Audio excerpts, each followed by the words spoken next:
Good morning, class. Today we are going to study time series analysis using least square method.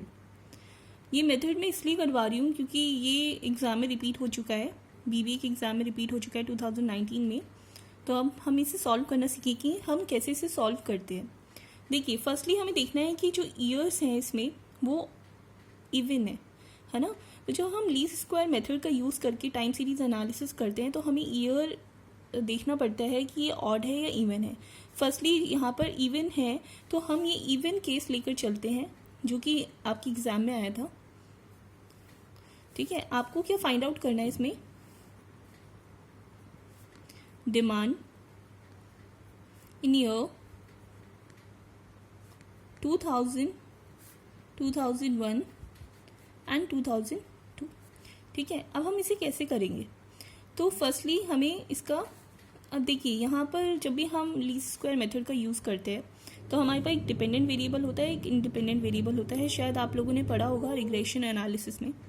तो यहाँ पर ये dependent variable की value तो given है जिसे हम डिनोट करते हैं वाई से. ठीक है, बट हमें एक्स की वैल्यू गिवन नहीं है, हमें ये टाइम गिवन है बस. इसे हम इंडिपेंडेंट वेरिएबल लेकर चलते हैं, बट इससे हमें क्या कैलकुलेट करना है? एक्स की वैल्यूज़. तो हम एक्स की वैल्यूज़ कैसे कैलकुलेट करते हैं? जब हमारे पास जो नंबर ऑफ़ ईयर्स होते हैं वो इवन होते हैं तो हमें एक्स की वैल्यू हमें कैसे कैलकुलेट करनी होती है ये हम अभी पढ़ते हैं पहले. ठीक है, एक्स की वैल्यू कैलकुलेट करने का फॉर्मूला होता है x equal two year minus origin upon interval upon 2. अब आप कहेंगे मैम ये ओरिजिन क्या है? तो ओरिजिन क्या होता है? जब हमारे पास नंबर ऑफ़ ईयर्स इवन होते हैं तो हम जो बिल्कुल सेंटर के ईयर्स होते हैं, बिल्कुल सेंटर के जो ईयर्स हैं दैट इज़ 1995 एंड 1996, हम इसका क्या लेंगे? एवरेज ले लेंगे. ठीक है, तो क्योंकि हम कोई सेंटर का तो है नहीं, अगर ऑड होता तो हम कोई सेंटर वैल्यू ले लेते, बट यहाँ पर कोई सेंटर में नहीं है, खाली ये दो वैल्यूज़ हैं जो सेंटर में है. जैसे हम मीडियन कैलकुलेट करते हैं, हम क्या करेंगे? इसका एवरेज ले लेंगे. तो इसका एवरेज जो आएगा हमारे पास 1995.5 आएगा, है ना. तो वही हमारा क्या हो जाएगा? ओरिजिन हो जाएगा, जिसकी वैल्यू हम उस फॉर्मूला में पुट करेंगे. और अगर आप देखें इंटरवल, इंटरवल क्या है? देखिए हर ईयर के बीच में जो डिफरेंस है वो 1 ईयर का है, तो वही क्या हो जाएगा? हमारा इंटरवल. ठीक है, तो इस तरह से हमें हर साल के लिए, हर ईयर के लिए हमें क्या करना है? एक्स की वैल्यू कैलकुलेट करनी है. तो अगर हम मान लीजिए हम 1992 के लिए कैलकुलेट कर रहे हैं तो यहाँ पर हम लिखेंगे ईयर 1992 माइनस ओरिजिन. ओरिजिन क्या हमने निकाला था? 1995.5. ठीक है, and upon interval upon 2. Interval upon 2 that is 1/2 that is 0.5. ठीक है, तो हमारे पास क्या आएगा? -3.5 अपॉन 0.5. ठीक है, अगर हम इसे कट करेंगे तो हमारे पास आएगा -7. तो इस तरह से हम x की वैल्यू कैलकुलेट कर सकते हैं हर ईयर के लिए. ठीक है क्लास, देखिए इस तरह से हमने सब x की वैल्यू निकाल ली हर ईयर के लिए. जैसे कि मैंने आपको बताया था प्रोसीजर, हर साल के लिए, जैसे हमने 1992 के लिए कैलकुलेट किया था, हम हर साल के लिए कैलकुलेट कर सकते हैं x की वैल्यू. ठीक है, अब हमें क्या करना है? अब हमें पता है कि जो हमारी लीनियर इक्वेशन होती है वो क्या होती है. अगर हम लीनियर इक्वेशन की बात करें, लीनियर इक्वेशन हमारी क्या होती है? y equal to a plus b x, जहाँ पर हमें पता है y क्या होता है? हमारा डिपेंडेंट वेरिएबल होता है और x हमारा इंडिपेंडेंट वेरिएबल होता है. तो अब हमें क्या करना है? हम इसे मल्टीप्लाई करेंगे समीशन से. तो समीशन से मल्टीप्लाई करेंगे तो क्या हो जाएगा? समीशन y इक्वल टू, जब ये कांस्टेंट है, कांस्टेंट को जब भी हम समीशन से मल्टीप्लाई करते हैं तो हमारा क्या आता है? n आ जाता है. ठीक है, प्लस b, समीशन से मल्टीप्लाई करेंगे तो समीशन x. ठीक है, इसे हम इक्वेशन 1 बना लेते हैं. ठीक है, अगर हम सेकंड की बात करें तो हम क्या करेंगे? इसमें अब मल्टीप्लाई करेंगे x से. तो मल्टीप्लाई किया x से तो क्या हो जाएगा? समीशन xy इक्वल टू, जब हम x को मल्टीप्लाई करेंगे n से वो क्या बन जाएगा? Summation x.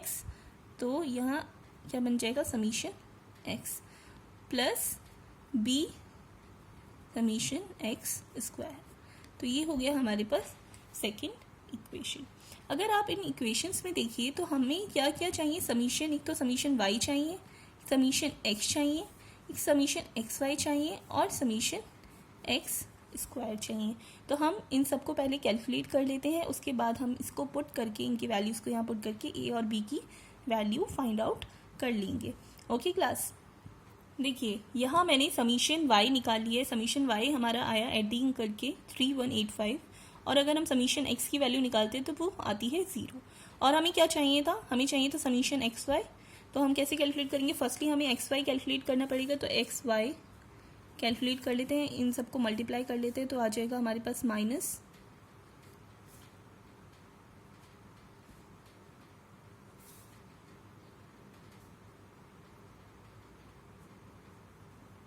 इसी तरह से हम सारी ईयर्स के लिए एक्स वाई की वैल्यू निकाल लेंगे। देखिए हमने यहाँ पर एक्स वाई की वैल्यूज़ निकाल ली है सब। इसी तरह से हम एक्स स्क्वायर की वैल्यू निकाल लेंगे। एक्स स्क्वायर की अगर वैल्यू निकालेंगे 49, 25, 9, 1, 1, 9, 25 एंड 49। ओके क्लास, अब हमें क्या करना है, इनका समीशन फाइंड आउट करना है। देखिए हमने कैलकुलेट कर लिया है, जो टोटल है, टोटल एक्स वाई का 3953 है, और जो एक्स स्क्वायर का टोटल है डैट इज़ 168। यहाँ पर लिख लेते हैं साइड में, समीशन वाई इक्वल टू हमारे पास आया है 3185, समीशन एक्स इक्वल टू 0, और अगर हम बात करते हैं समीशन एक्स वाई की 3953, एंड अगर एक्स स्क्वायर की बात करते हैं तो आ गया 168। अब हमें क्या करना है, उन्हीं दो इक्वेशन में जो हमने निकाली थी अभी, उनमें इसकी वैल्यू पुट करनी है। ओके क्लास, ठीक है। हमारे पास इक्वेशन 1 जो थी, ये थी summation y equal to n a plus b summation x. अब हम इसमें से वैल्यू रखते हैं। समीशन वाई की जो वैल्यू है 3185 equal to n a, n क्या है, नंबर ऑफ ईयर्स, तो नंबर कितने हैं 8 इंटू ए प्लस बी हमें नहीं पता, समीशन एक्स की जो वैल्यू है वो है 0। ठीक है, 3185 इक्वल टू 8a, ये हो गया 0, ठीक है, plus 0। So 8a equal to 3185 and a equal to 3185 divided by 8। अगर हम इसे कट करते हैं तो हमारे पास आता है 3, 9,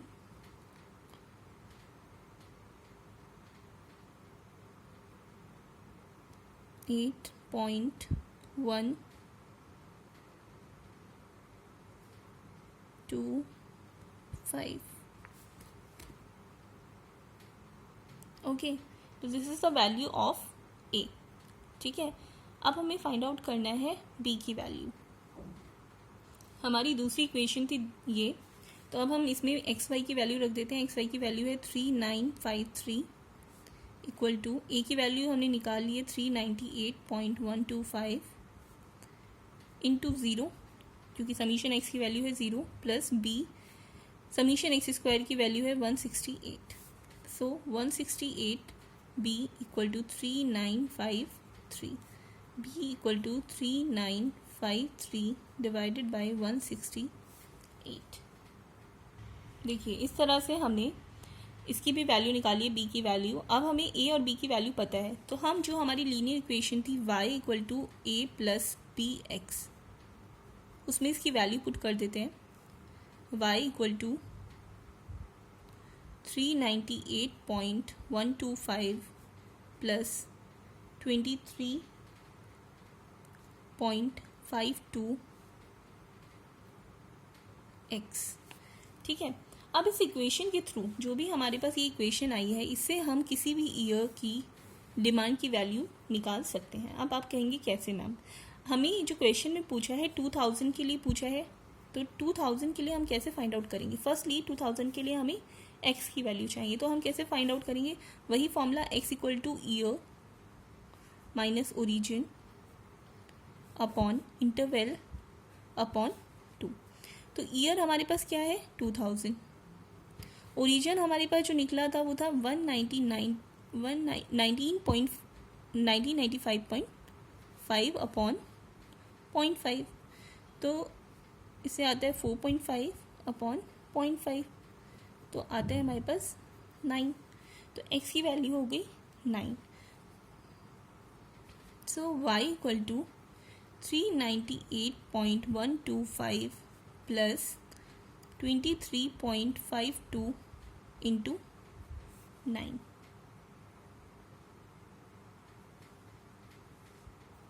तो जब हम इसे सॉल्व करेंगे, हमने पहले मल्टीप्लाई किया 211.68 आया, और जब हम इसे ऐड करते हैं तो हमारे पास आता है ये। तो इस तरह से हमने जो डिमांड थी वो 2000 ईयर के लिए फाइंड आउट की। इसी तरह से हम डिमांड फाइंड आउट कर सकते हैं 2001 के लिए भी और 2002 के लिए। स्टूडेंट्स, ये आपके लिए होमवर्क है, आप भी खुद करेंगे 2001 एंड 2002। मैंने आपको पूरा प्रोसीजर बता दिया कैसे हम इवन ईयर्स के लिए, if number of years are even, तो हम कैसे कैलकुलेट करते हैं। नेक्स्ट मैं आपको ये बताऊंगी कि कैसे हम ऑड नंबर ऑफ़ ईयर्स के लिए कैलकुलेट करते हैं नेक्स्ट क्लास में, ठीक है। तो आज आप इसकी प्रैक्टिस करिए, इसको समझिए। अगर आपको समझ में नहीं आता है तो देन प्लीज़ कॉन्टैक्ट मी, मैं आपको समझा दूँगी। ओके।